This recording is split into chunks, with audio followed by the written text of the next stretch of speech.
5 గంటల పాటు cabinet meeting జరిపి చర్చించుకున్నది ఏమిటి, తీసుకున్న నిర్ణయాలేమిటి అంటూ శాసనమండలి ప్రతిపక్ష నేత సిరికొండ మధుసూదనాచారి ఘాటుగా ప్రశ్నించారు. తెలంగాణ భవన్లో మీడియాతో మాట్లాడిన ఆయన 6 గ్యారంటీలు 420 హామీల మీద ఒక్క మాట లేదని, ప్రజల ఆశలపై నీళ్లు చెల్లారంటూ విమర్శించారు. ఓట్ల కోసం ఆడబిడ్డలు, ఆటో డ్రైవర్లు, కూలీలను మభ్యపెట్టి అధికారంలోకి వచ్చి ఇప్పుడు మొండిచేయి చూపిస్తున్నారని మండిపడ్డారు. రైతులకు 3 సార్లు రావాల్సిన రైతు బంధును ఒకేసారి ఇచ్చారని దుయ్యబట్టారు.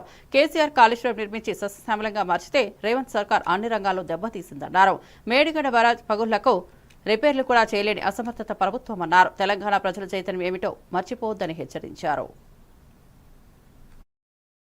ఏ వర్గానికి న్యాయం చేసేళ్ళు?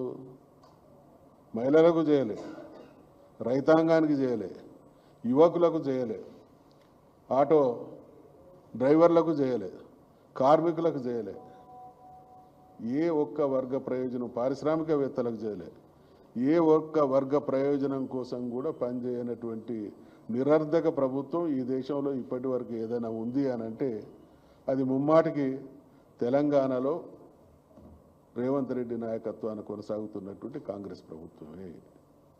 ఇక్కడ వైరుధ్యం ఏంటంటే తెలంగాణ సాధించినప్పుడు అనేక ప్రతికూల పరిస్థితులు ఉన్నప్పటికీ దేశంలో ఏ రాష్ట్రంలో ఏ ప్రభుత్వం అమలు చేయని, సహకారం చేయనటువంటి అద్భుతాలను తెలంగాణలో ఒక కొత్త ప్రభుత్వం, ఒక ఉద్యమ నాయకుడు చేయగలిగితే సుదీర్ఘమైనటువంటి చరిత్ర ఉన్నదని చెప్పుకునేటువంటి పార్టీ, దేశాన్ని పాలించినటువంటి పార్టీ, చక్కటి రాష్ట్రాన్ని చేతిలో పెడితే మళ్ళీ చిందరవందరగా చేస్తున్నటువంటి పరిణామాలు కొనసాగుతూ ఉన్నాయి.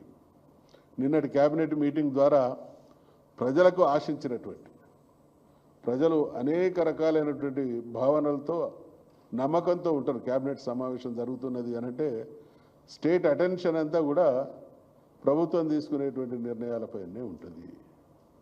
ఇవాళ వాళ్ళు ఇచ్చినటువంటి హామీల విషయంలో చాలా ఘోరమైనటువంటి